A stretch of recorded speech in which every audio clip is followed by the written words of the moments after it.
Hi friends, మేమండి మిరగాయలు వేయించుకున్నామండి.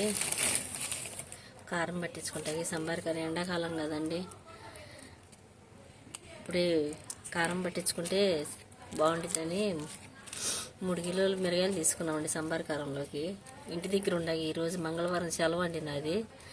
ప్రతి మంగళవారం సెలవు రోజున నేను ఏదో ఒకటి పని చేసుకోవాలని మొన్న ఎప్పుడూ తీసుకున్నానండి. 10 రోజులు అవుతుంది. మిరపకాయలు ఎట్లాగే ఉంటుంది, మళ్ళీ కవర్లో ఉంటే గోతంలో బూజు పడిపోతాయి అని తీసుకుంటున్నానండి.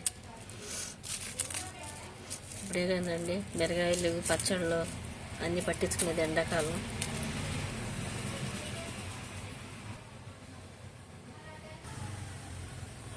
చూడండి, మిరగాయలు కొన్ని తీసానండి. ఇందులో గోతంలో తీసాను. ఇప్పుడు ఇందులో నా చేతి కింద ఉంది, దాన్ని ఇట్లా పెట్టుకుని కూర్చున్నామండి. ఇట్లా కూర్చొని తీసుకుంటున్నాం.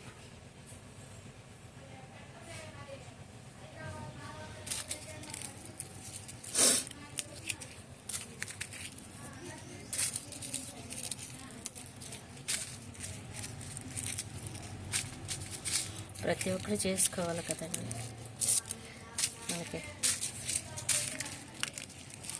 అప్పుడైతే అమ్మ ఉన్నప్పుడు అమ్మాయి చేసి పెట్టేదండి సాంబార్ కారం, మసాలా కారం చేసుకునేదండి. మసాలా కారం కొంచెం గొడ్డు కారం లాగా దినుసులు ఏమి వేయకోకుండా చేసుకుంటామండి. మేము ఎక్కువ మసాలా కారం చేసుకుంటామండి.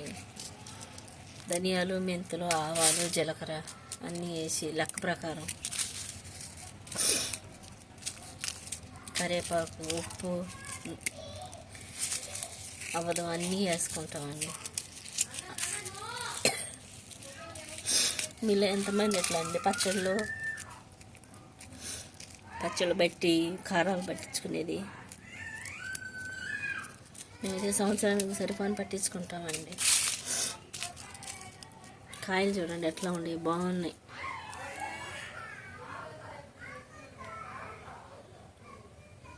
$700 అండి 3 కిలోలు.